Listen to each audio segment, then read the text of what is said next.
And now he has to realize that this isn't as pretty as it was. He's also dealing with Hikaru Love Potion number 9, not to be confused with Hikaru number 2. When he's looking up in the opening, he's trying to remember theory. When he's looking up number 9, it's because he's actually looking at a position that is many moves down the road and trying to evaluate it as if he's right in front of him. Hikaru Love Potion number 9 was just, there it is again. Hikaru Love Potion number 9. And he's good. And wait, is that a super rare Hikaru number 9? And number 17 had a baby. It was number 9 and the beard scratch. You guys just saw history. As someone who maybe is the world's leading expert in Hikaru Nakamura facial expressions, we just saw a rare sighting. Hikaru number 9 and number 17 together in one.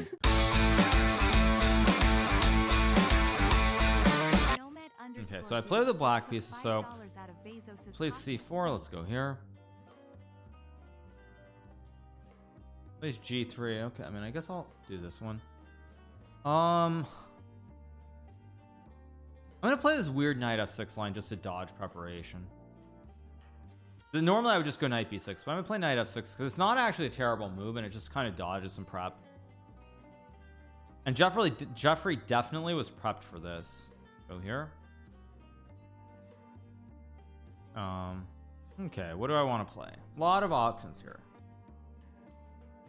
Bishop d6 is probably not right. Bishop c5 is probably not right. Let's just go here, I guess. Keep it very, very low. Low key chill. $5 out of Bezos's pocket. Thanks. I am 1500 USD. Who he's gonna play? How long until NM?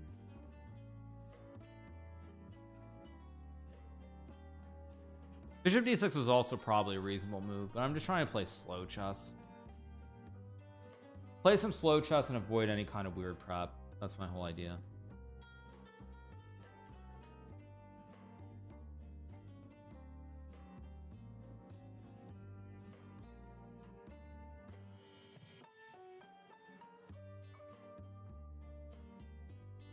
It does go b4. I think I'm just gonna go a6.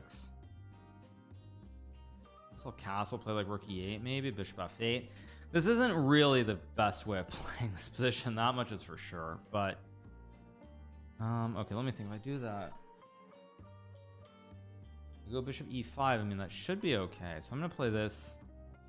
I mean, I'll probably trade and go bishop e5 and just try to play simple chess. Also, if d4, I maybe have e4, bishop f5 too, now that I think about it. Goes knight g5, interesting choice. Again, there are options here. Bishop f5 is probably not the best move, but okay. Again, this is 10+2 though. I need to remember that I actually do get time, so it is kind of important that I use that time at various moments. So I'm gonna go here.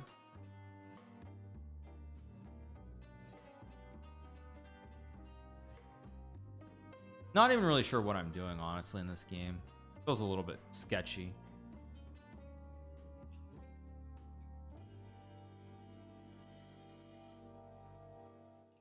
Maybe more than a little bit, actually. Maybe just very sketchy, in fact. Huh.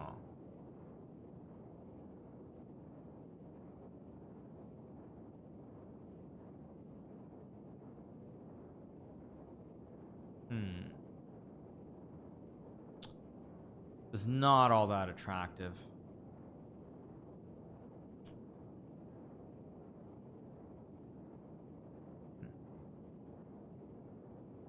I'm just gonna go here and take, probably. Okay, 94 played. This is a good position for white. It is, we mentioned it's a Sicilian again, and let's bring up the analysis board just to show, you know, the type of structure that we keep kind of referring to for everybody. Because the only real difference is that white hasn't moved the d pawn yet. But if you look at the structure with e and c missing, it's exactly what you get in any type of open Sicilian position. I'll play this just because it directly makes it look like the English we have on the board. Something like this, and Hikaru chose to come back to f6/f3 versus what you would see in a typical kind of classical Sicilian. But the structure is exactly the same as we rejoin the live position and flip it. And it's why I kind of like Jeffrey's position, because you already have the accelerated things you hope to get in any Sicilian. You want to have a minority attack in the Sicilian. You want to have a rook putting pressure on the c file, right? You love the idea of a dragon, bishop, and a rook on the queen side working together, especially when white/black doesn't have a Yugoslav style attack, which is the kind of thing you try to expose this structure for. So White's edge is real here. It's not like dominant or anything, but it's a good Sicilian for White. Knight d4. I mean, knight d4 is kind of a move. It's not the move I want to play, but it's maybe kind of okay-ish. Probably not, actually. So let's see. So probably what I should do here is I should probably redeploy somehow. Knight e7 seems like a move. I'm going to play it. I don't know if it's a good move, but it seems like a move at least. Not that this is not the most attractive position I've ever had. Now he goes knight c5, which is probably okay, although it does give me a chance to play c6 here, which I think I have to do. If I don't play c6, I'm probably just completely cooked like a goose. Typically the way black sort of counteracts this whole Sicilian minority attack plan and in these classical structures is not with the knight on e7, it's with the knight on d4, because what you're hoping is that exchange will do the Marco hop structure where you transition and open the e file so that e2, in some cases e7, becomes the target. So it's another reason why White's position is comfortable, because black doesn't have the things you normally want to counteract this dragon Sicilian. Yeah, that's a great point, and it also is a very lengthy maneuver for that e7 knight to make it to d4. It will take, first of all, to move the f5 bishop away. It's now being attacked. It has to move, but the pawn on e4 will also take away that f5 square from the knight. Wow, look at this idea of e4 and f3. This is, talk about prep. This is not an idea you play for unless you've seen it before. Now you have f4 as a threat. With f5, you could play d4. I mean, he has d4, which could be problematic. Or f4, which could also be... Nah, f4 doesn't look quite right. Probably it's not right, in fact.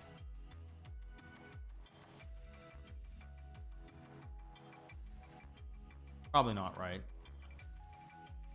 So what is he going to do? Let's think about this. He plays d4. Okay, so he goes f4, which is the other option. Now, of course, I can take on f4. I can also play bishop g4. Well, bishop g4 is f5, so no, that's wrong. Okay, so this has to be the first step, which is correct. Now, I do have bishop h3 here, but then rook f2. And f5, king h1 doesn't look right.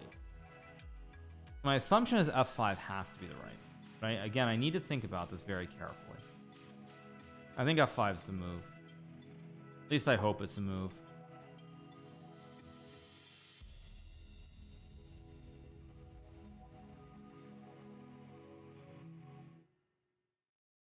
This pawn on f4 is actually quite soft too, I just realized.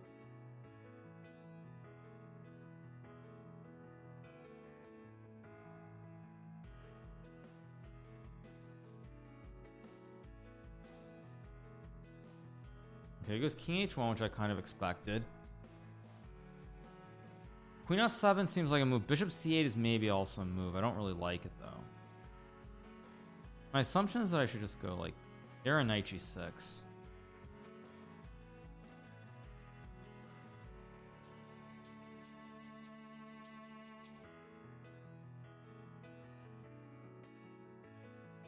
Really unsure about this position. I have a feeling objectively I'm in a lot of trouble. My instinct, at least.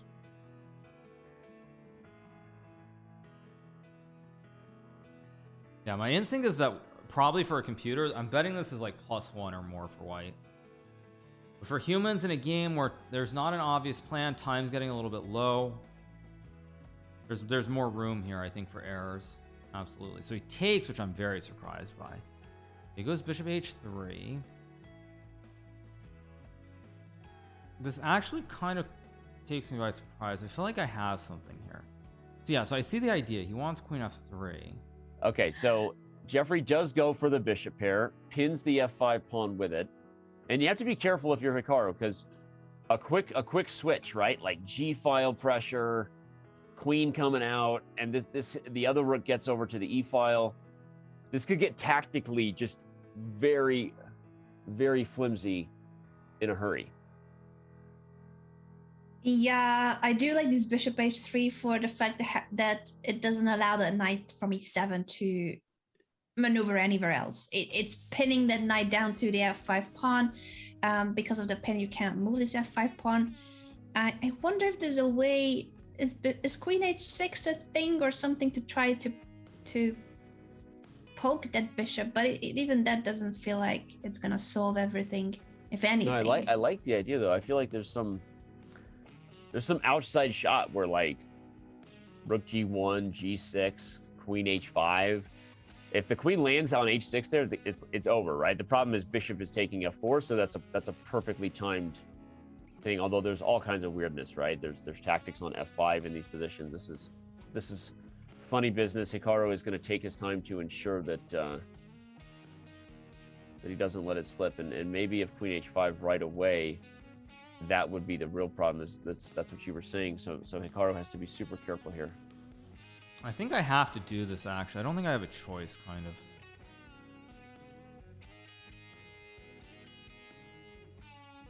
Although he's got queen b3 as well, which I... Oh, wait, no. Queen b3 does nothing. I just go here. What am I smoking?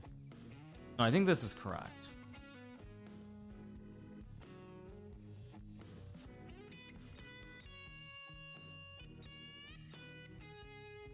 Or is it correct? Maybe it's not. Whatever.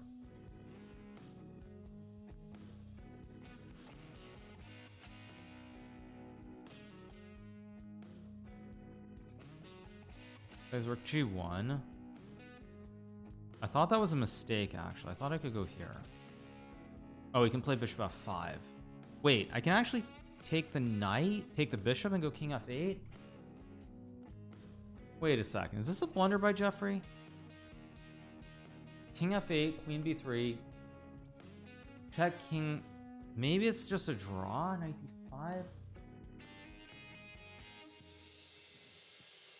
Oh, he has rook g3 back, but then queen h4. Queen h6 maybe?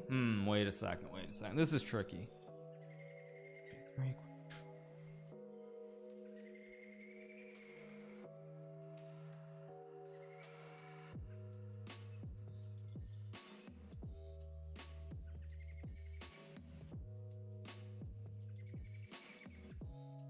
Okay, if this doesn't work, this doesn't work.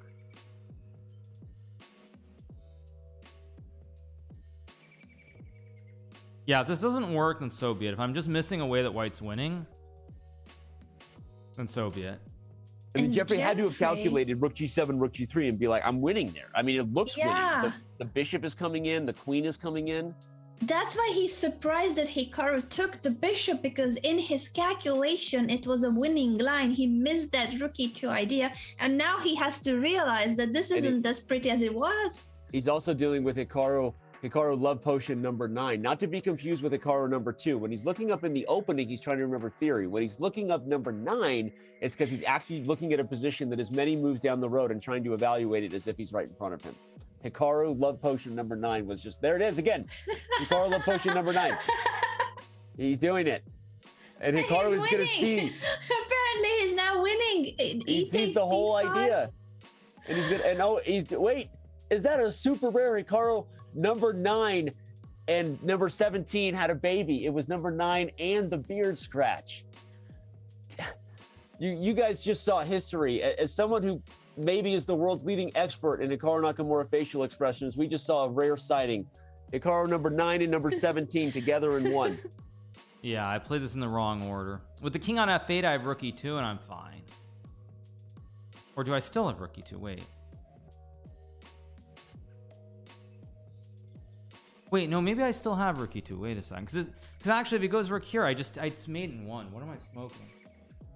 Wait, this is not so clear at all. What am I doing? Why am I losing my mind? Go here and I go here. No, wait a second. Actually, maybe I'm just insane.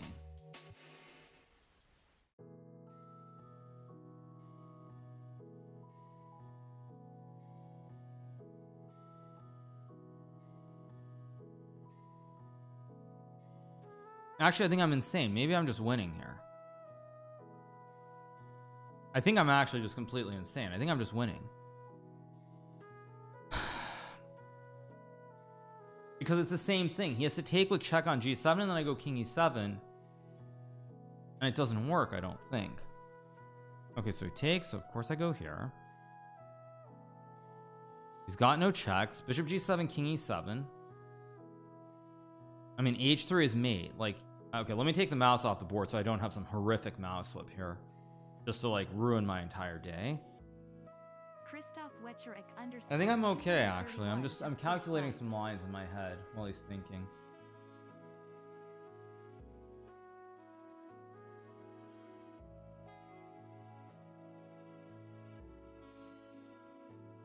G8.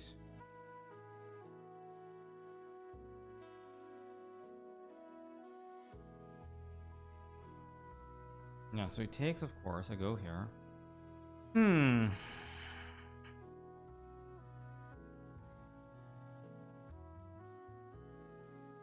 Yeah, he does that, which I expected, so of course I take. Yeah, he finds rook g1, which is the only move, by the way. Now, here I have rook h2, which was the line that I was thinking about. I'm trying to figure out if I'm sure a computer probably says I can just eat the juicer and win the game. It's very questionable whether I can actually do that, is the thing. Let me think for a second. So, takes, check, king e8, queen g8, bishop f8, queen h7, queen e6 should be good. I also have rook h2, which is the other problem here.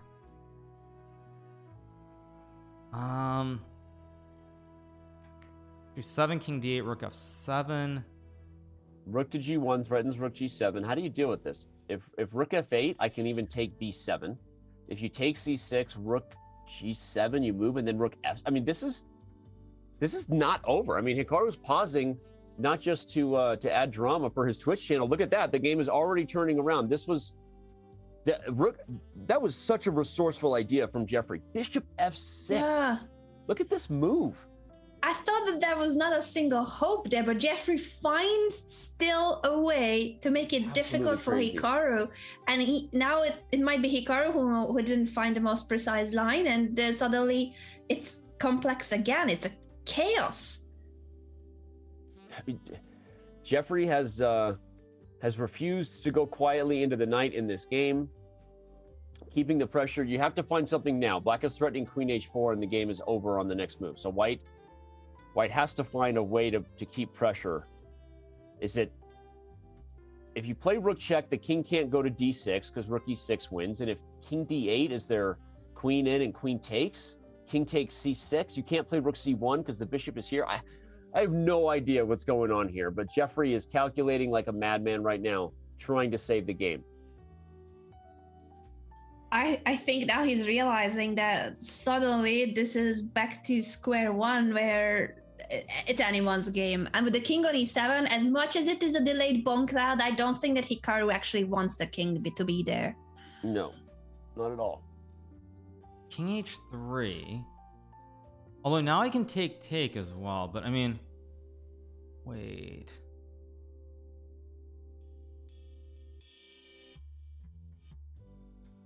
I think I'm just gonna. Okay, I can actually take with the queen. King f2. This looks like the safe way to play it. No. Oh, but if I take, he's got rook e1. Shoot. Then I have king d6 or something.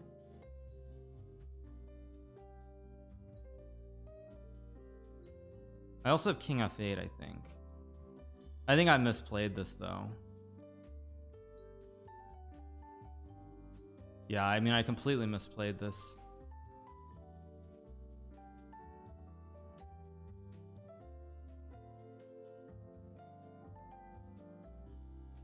He's got queen c4, and now I've probably thrown this game away. Check. Oh, I have queen d5. I just go here. I threw this away. This was actually winning, I'm pretty sure. Debugger 2B just resubbed for 12 months. Yeah, he's got king f4, and I mean, I just can't win this. I don't think. Okay, rook e6. If queen d3, the king comes to f4 and takes a3, takes c6.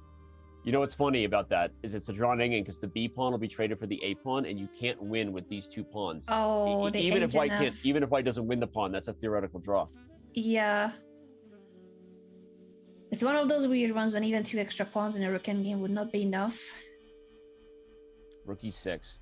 Wow, you got to give a huge props to Jeffrey for saving this. Hikaru's attack seemed unstoppable after rook e2.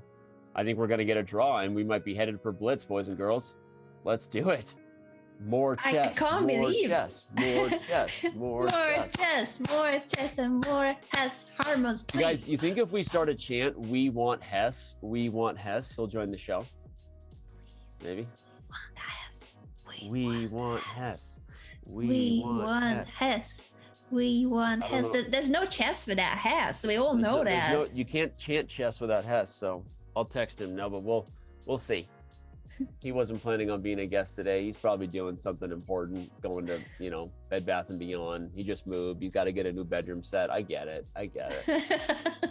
We have a draw. Oh my gosh. Wow. Well, I can't believe it. This is a game where Jeffrey was winning, but then he thought that he had this winning line with Rook G1, and it was actually not a winning line, and Hikaru had his chances to get a full point out of a bad position because now he was up material, but Jeffrey was so resourceful that he made it difficult for Hikaru, and eventually it's a draw.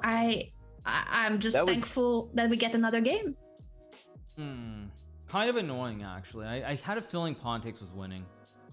Why didn't I trust my instinct there? Did not trust my instincts. Okay, takes. Take, of course. Just drop back. Didn't trust my instinct. Big mistake by me. Let's go here.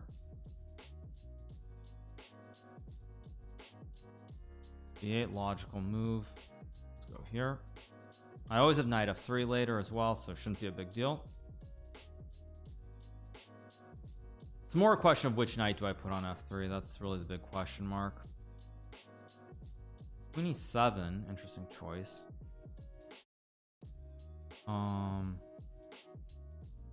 Guess I'll play rook e1. I actually don't see the threat. So if I don't see the threat, then see, now I can obviously trade. I think I'm just gonna actually a3 might be wrong. So wait, let's just go back. Let's just keep playing this slow. Oh, did he have bishop h2? He might have had bishop h2 there, actually. That might have been very bad. I might have just made a huge mistake, but okay, let's just keep going. Pretend that nothing has happened. Okay, let's go here. Just making sure there's no tactical like bishop h2 or something.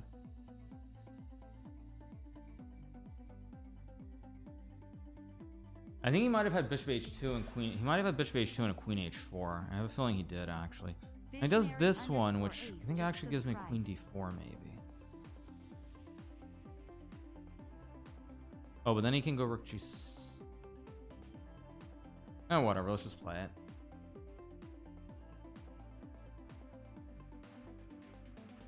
It's takes. I take and come back.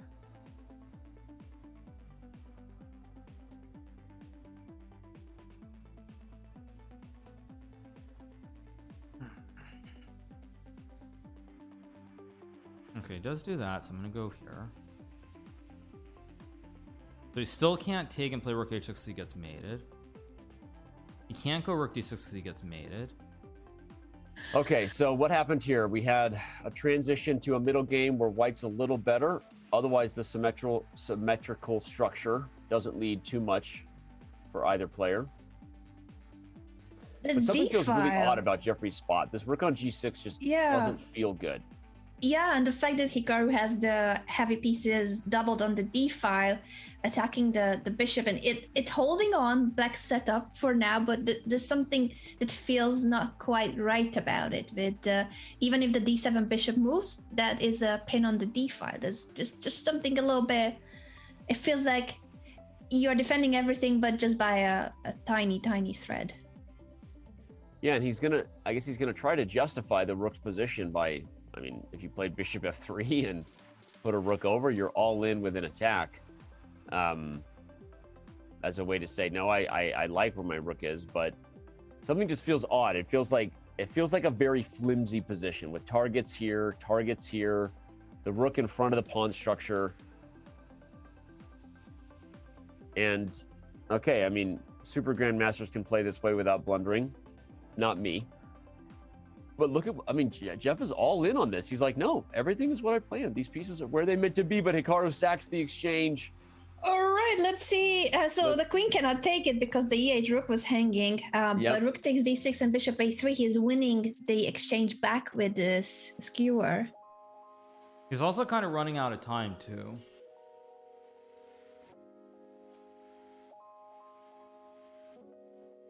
But there's increment. Most importantly, there is increment. So, okay, so I'm gonna grab.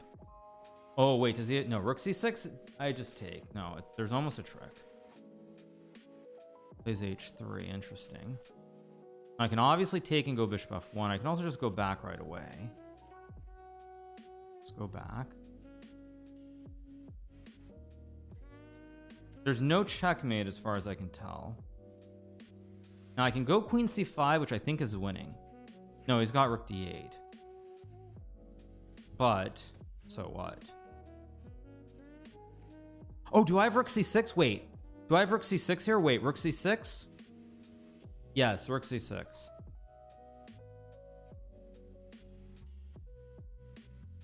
Okay, but he's trying to do something on the king side. Go here. Go here. And now I can just take the pawn because he has to grab it. I could have gone bishop b6, a5, a6, a7 actually. Why did... Wait, but this is just winning, right? I just... Okay, but I just go here and bishop b6, bishop a5. Okay, this match at least I feel like I played well. I mean, first game I probably was on the right side. I didn't win. We win the second one. We move into the finals, so it's all good. It's all good. It's all good. All right, there we go. We got the win. Let me see. Was I right in this game? I think he had a bishop h2 for one move. Did he? Oh no, it's only a draw. Wait, it's only a draw. Let me change the scene. It's only a draw. Oh wait, one. Elegiac just subscribed. You guys can't see the eval. So one second, let me do this. But yeah, bishop h2 here is a draw. This was the one for a split second. I was wondering if you could do this.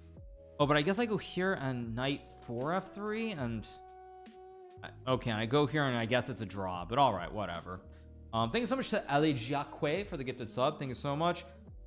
Am I required to stream the back? Yes, you are. You're required to stream 2 cams because otherwise, theoretically, I could literally just have chess space open on a second monitor. So yes, you're required to. The engine said I had f4 with queen h3 and g3 with rook e8 even after rook h2. Well, so okay, let's go back to the previous game. Yeah, so what I saw here, and you guys heard me say, was I thought there was this check here, and I think it was queen h7. And of course, because I'm a terrible chess player, I didn't see this. Of course, I'm an idiot. I go here and I see the boogeyman. My king just runs out. My king just runs out and I just win the game. But because I'm so bad at chess, I saw this queen h7 and I thought, okay, what am I doing here? If I go like rook e7, he can go like check, takes, and then just takes. And I mean, I can't win. I can actually lose here. So yeah, I'm just a terrible chess player. I forgot that I could go queen a1, rook e1. Frustrating, but whatever. Frustrating. Yeah, I mean, it's just I should have seen this, of course. In a slow game, I see it, but in a quick game, I mean, and it's not winning, is it? I mean, once he does, it's also worth noting, by the way, I can't take with the king because then he has check. And if I go here, I actually lose. I think there's check. Not here, sorry. Check here, and then the beautiful rook c5 check. I can't capture, and then it's checkmate in 1. So I have to take with the queen, which is why I spent all the time here. When he was thinking I was being very quiet, I was thinking about this exact line, but for some reason I thought here I can't ever lose. But oh, this is actually winning again. Oh, f4, king f2, check. Yes, and of course king d6 to create. Okay, whatever. Just okay, whatever. King d6 to create rook e8. I mean, okay, whatever. And enough of this nonsense. Okay, enough. Enough is enough. I mean, I'm sorry. This is ridiculous. Yes, king d6, of course. King d6. I mean, enough. Okay, let's watch the other game, which is going to be starting in a second. I mean, enough.